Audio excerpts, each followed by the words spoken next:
Hello, and welcome to our guide for the powerful mage setup. The RUNEMASTER is the most universal and complicated class in the entire game. The key feature of this mastery is that when you use spells you gather up to 3 runes based on the element of the spell, and you can use the runic invocation to unleash a specific spell corresponding to the rune combination. The Plasma Orb, which requires you to combine fire, lightning, and again fire rune, is arguably the strongest spell in your arsenal. It creates an orbiting ball of fire that sends lightning tendrils at nearby enemies for a short duration, and you can stack several instances of them. The rune management can be quite intimidating, but you can automate it via specific runebolt passives. If you remove the cold version from its rotation, you will always get the desired Plasma Orb combo. Your other skills will sometimes interfere with your combo, but you can cast a few more runebolts to fix it. The main defense of this build is the high amount of ward, high mobility with the teleport skill, and 2 powerful barriers from your skills, the Flame Ward and the Rayowan's Frost Guard. To activate the Frost Guard you will have to combine Frost, Fire, and Frost runes with your invocation. The rune management offers very active and engaging gameplay that will never make you bored of the game. This setup has great damage and clear speed potential, allowing you to participate in every type of content such as high corruption farming or killing bosses. You will have fast movement speed and access to the best travel skill in the game. Additionally, the plasma orbs will deal damage while you move. You will be very durable thanks to the excellent ward generation. On top of that, your active skills offer great damage mitigation. The rune management requires more effort than a regular build would need, even after automating the rune order generation. It is a specific gameplay that does not cater to everyone. Your other elemental skills will interfere with the invocation combo, which requires a fast reaction to get back to the rhythm.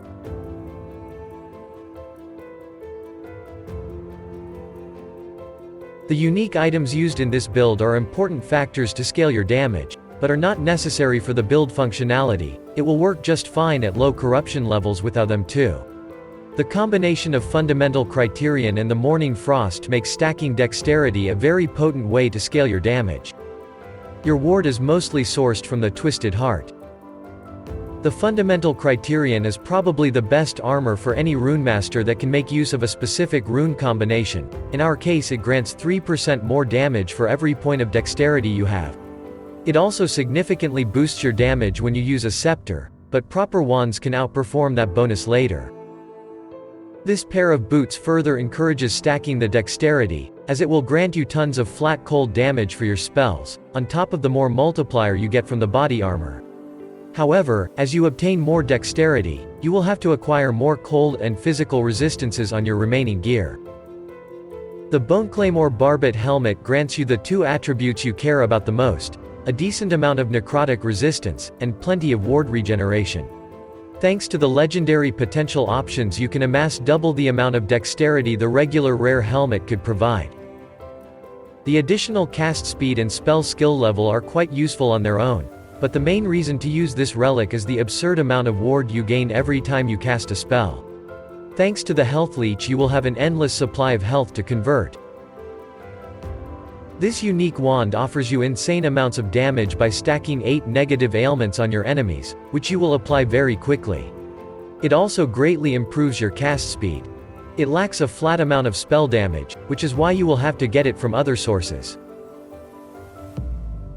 On your rare items and legendary potential bonuses, you should seek Dexterity, Intelligence, Critical Strike Chance and Multiplier, Spell Damage, and Cast Speed. Any type of flat spell damage is also useful to have, as in this build you don't focus on a particular element. The Armor Shred Chance is also useful as the Runeweaver passive grants you more damage based on the amount of armor shred stacks on the enemies, up to a limit.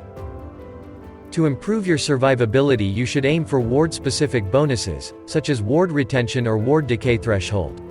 The intelligence is a great source of the ward retention, and you would want to stack that attribute to improve your damage anyway. A bit of health is also useful to have, as you will convert it to ward with every cast. Your critical avoidance should always be capped, even at the cost of resistances or damage. On your idols, you should prioritize ward retention and lacking resistances.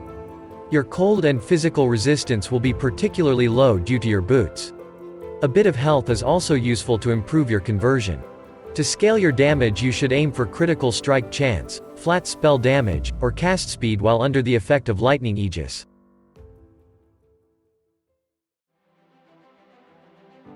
The mage skill tree grants you the most basic modifiers, although they are instrumental to have.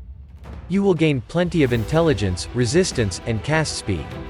The warden grants you a lot of ward retention. The knowledge and destruction notable is great for improving your critical strike chance and damage, but it can be skipped if you have enough crit chance from your gear. The mental catalysis and inscribed instruments are very strong notables that encourage you to use a wand and catalyst as your weapons. The cataclysm greatly improves your critical strike chance and damage against enemies on low life. The enhanced effect of the Decree of the Burning Wind will be almost always active, giving you 10% more damage against bosses. The Jagged Veil will generate a lot of ward, as you will hit your enemies very frequently, and it also improves your damage with critical strikes. You can pick up the Celestial Doom to get very valuable bonuses, but only if you are sure to always apply the brand on your enemies, which is not always practical. In the Sorcerer passive tree you will pick only a few notables, but they all are extremely powerful. The Arcane Momentum will grant you a lot of cast speed, spell damage, and movement speed. The Calculated Destruction will greatly improve your critical strike chance thanks to the massive amount of intelligence you stack. The Rift Bolt is an easy way to get Health Leech and Lightning Penetration.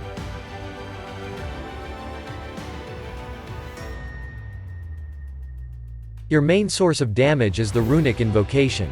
The Plasma Orb created using the Fire, Lightning, and Fire combo deals the most damage in this setup.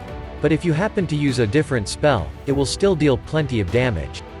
You can also trigger the Frost Guard to buff your defenses. The Runic Energy causes you to accumulate stacks over time that will be consumed when you cast this skill to improve the damage and grant you a chance to repeat this skill for free.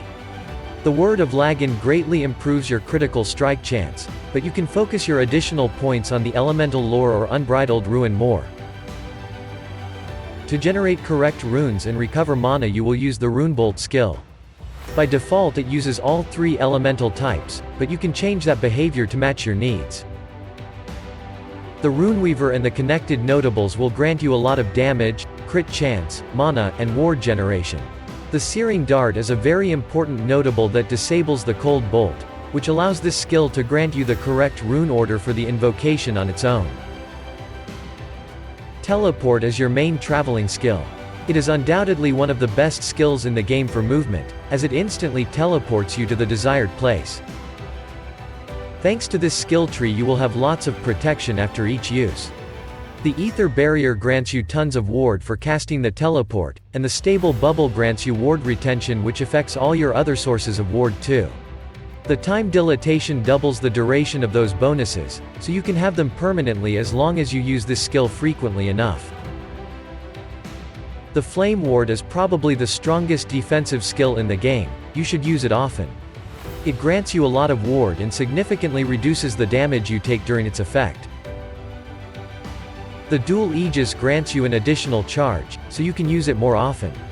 The Astonish automatically triggers this skill when you are stunned, but you can use it manually too, allowing you to better adapt to the situation. The Barrier and Prismatic Buffer are responsible for the great damage mitigation of this skill. In this setup, the Static Orb deals a minuscule amount of damage, but casting it provides you with a Lightning Aegis buff, and you can convert it to generate a Cold Rune for the Forced Guard invocation. Thanks to the Static Armor, you will gain the Lightning Aegis buff for a short duration when you cast this spell, which slightly improves the lightning damage you deal, reduces the damage you take, and can improve your cast speed if you have the correct idols. You will need the Biting Force notable to convert it to cold, as by default it is a lightning type.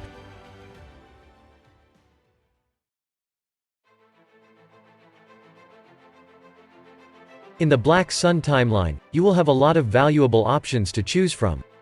You can pick up Critical Strike Chance or Multiplier, Void Resistance, Health Leech, or Ward Decay Threshold.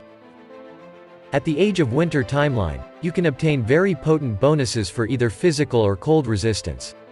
Endurance is not very useful in this build, but a bit of armor can be handy. There are only 2 useful bonuses in the Spirits of Fire timeline, the flat armor, or lots of fire resistance. The endurance does not affect the damage you take to ward. The Reign of Dragons offers a very important crit avoidance bonus, which you should pick if it's not capped by your gear already. If you happen to get it from other sources, you should pick additional resistance instead. Thanks to bonuses available in the Ending the Storm, you can improve your ward, or get lacking lightning resistance. The Lightning Shred is not that good since you will deal all 3 elemental damage types. If you have any questions or want us to cover a specific build, please let us know in the comments. Have a good day, and see you next time.